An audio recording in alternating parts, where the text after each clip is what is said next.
ladies and gentlemen, Stephen here at Course Daily. Welcome back, and sorry for missing a few episodes, more than a few episodes that I wanted to or promised that I would cover in my topic. But I do have some exciting news following a long period of basically doing nothing to my tank and let it go. So here is my tank. As you can see from the last time that you've seen it, I've just lost just about all the SPS, the LPS in the main tank. It's just the softies are taking over, and then I have the anemones really splitting. So fish, anemones, and inverts are all doing great. Stony corals not so much. Now let's take a look back here. I've lost also a few clams, mainly because of pH issue over the winter. Can't open a window up here in Wisconsin in the winter, so I have had a very tough time maintaining that pH level.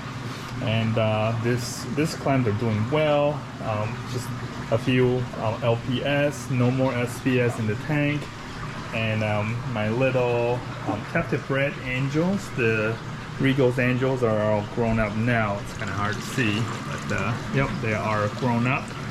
And then here's one thing I want to show you guys, and maybe just something for you guys. Here is a orange shoulder tank that used to be in a big tank back there where I came from.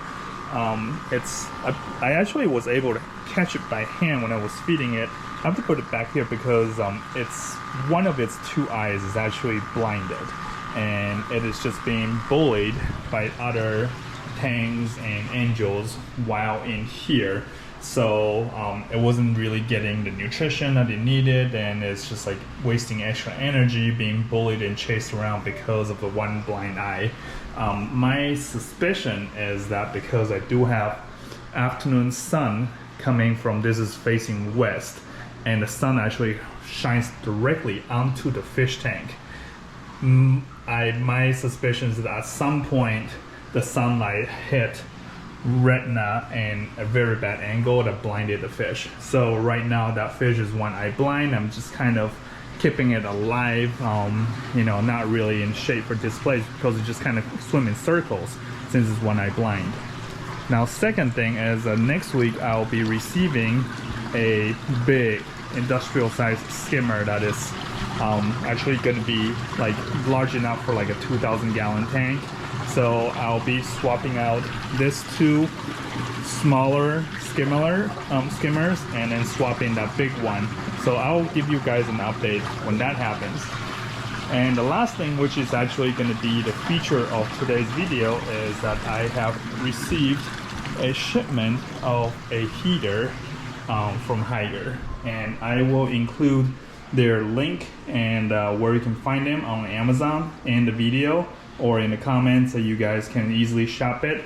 It's in this box, so in a second I will open it up. And first let me show you why I needed a new heater. Well, technically I don't need a new heater, but I want a new heater because currently I have two heaters that's plugged into this Inkbird heat controlling system.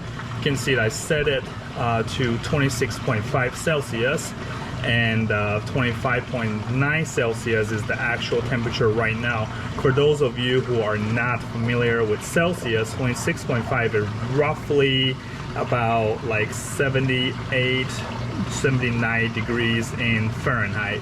So my actual temperature is more like 77 Fahrenheit, which it's been kind of consistent, but I really hate this device because number one, it just like randomly goes out of whack. It will have this loud beep.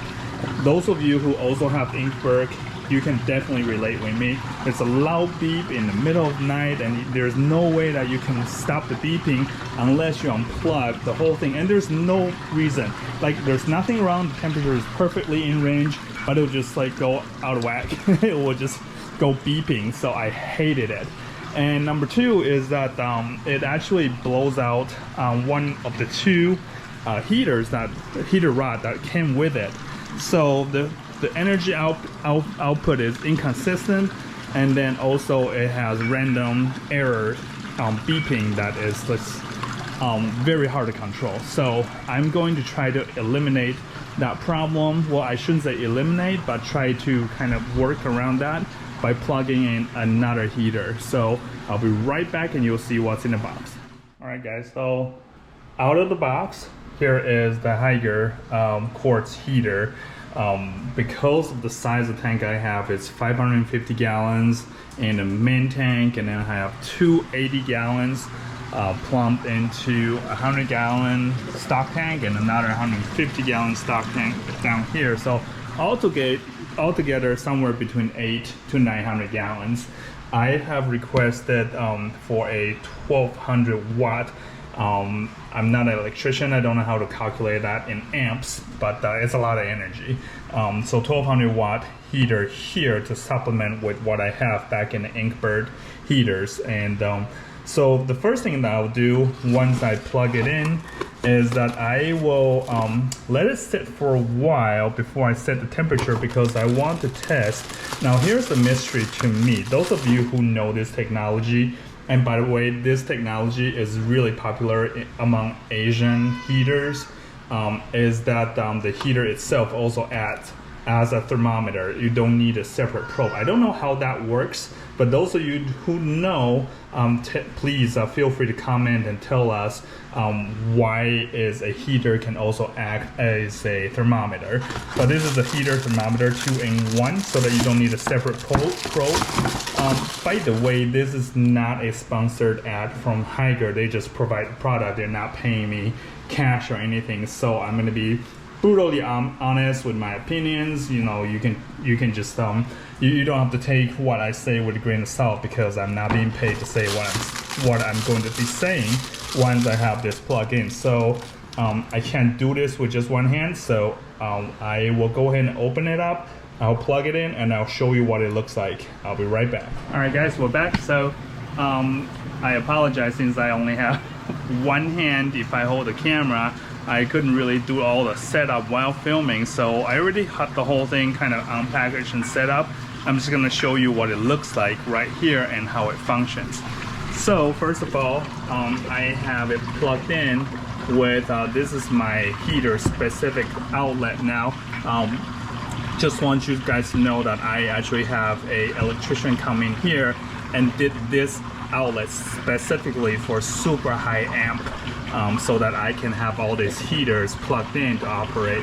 So if you have a heater with, let's say, 1000 watt or something, plugging into a plug-in, make sure whatever is in that loop, do your math and make sure that you don't blow out your switch or your fuse, because that's going to be a headache. So if you do need a high power heater, make sure you contact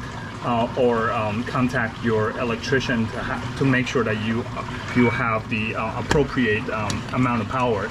Also make sure that if it's going to be near water, that you have these things to help protect you and all the other electronics in your household. And I also complete the whole setup with this kind of water protection, so that no splash will get into the outlet here. So it is now plugged in, and it's telling me that currently the tank's temperature is actually at 78.8 Fahrenheit. I have set my tank to 78 degree Fahrenheit. That is kind of like the low limit.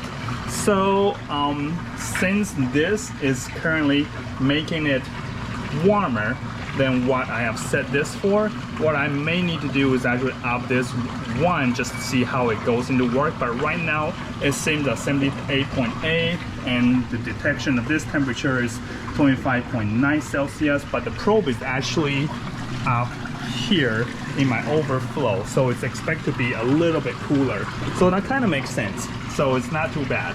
And then just to show you what the device look like, this is the heater body, and as you can see, I take the heater out of water, it will start to warm me. But these are the rods that's inside the heater, so I'll put it back in the water and it stops beeping. So that's actually pretty cool. One other thing I just wanted to show you guys, that it comes with this mount for your controller. The mount does have a double-sided tape behind it, so you can tape it onto a smooth surface like the side of your fish tank. That said, I do not recommend it, because double-sided tape eventually, no matter how good it is, it's gonna fall off. And for something that is electronic to fall off, if it happens to get wet, get stumbled over, or get trampled over, none of it is good news. So make sure you have this secured to a wall, a piece of wood, something that will not move. So that is my recommendation. Now, right now, so what I can tell you right now about this device is that it detects temperature correctly. I'm just gonna reset the temperature here, and let's see, I'll put it on 79, and now it's telling me now it's going. So that's good, it's working. And it's actually drawing 1261 watt. Actually tells me how much power it's drawing. And my suspicion is that it won't take very long before this thing stops, because it's only 0.1 degree away from going to 79. So the power is actually continuing to increase. Now it's at 1260 watt, 57. So that's really interesting. Even though the product says the cap is at 1200 watt, but now that you can see, it actually can potentially draw a little bit more than what the product limit says. So that's just another thing for you to keep in mind when you want to work with your electrician. Let him know that the heater you want to plug in, let's say it's 1200 watt, that is on the description, but make sure you just leave a little bit of wiggle room so that if it draws more than 1200 watt or whatever ampage that you're expecting it to draw, you have some wiggle room, because you know, maybe you're gonna plug in another light, a filter, a pump or something. So make sure you have hopefully twice as much amp coming out of whatever plug-in that you plan to plug it in. So that's it about today. I've actually did have Hygger product once before, so I do trust their product. I think that this technology is great, having to be able to set temperature and knowing how much power it's actually drawing from your outlet, having to secure your mount, easy one button setup, and also you don't need an extra probe when you have this. And like I said, the only time that you hear a warning is if this is out of the water, which is very dangerous. So if you happen to have like doing a water change and your water level drops below that and you forgot to unplug it, it's gonna let you know. So that's what I really like about it. Now I probably will give you another feedback in a week or two from now after I have this plug-in for a while.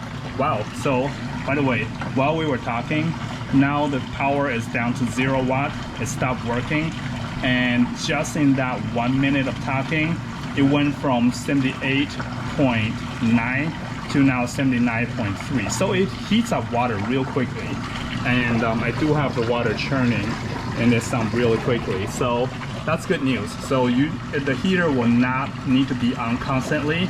It kind of does a power heat. Raise your water temperature real quickly, not by a whole lot, you know, by half a degree, and then just let it slowly cool down, and then comes back again, kick in, so that it's not constantly drawing power from your energy source. So that's it for today. Thank you for tuning in, and I will see you guys next time.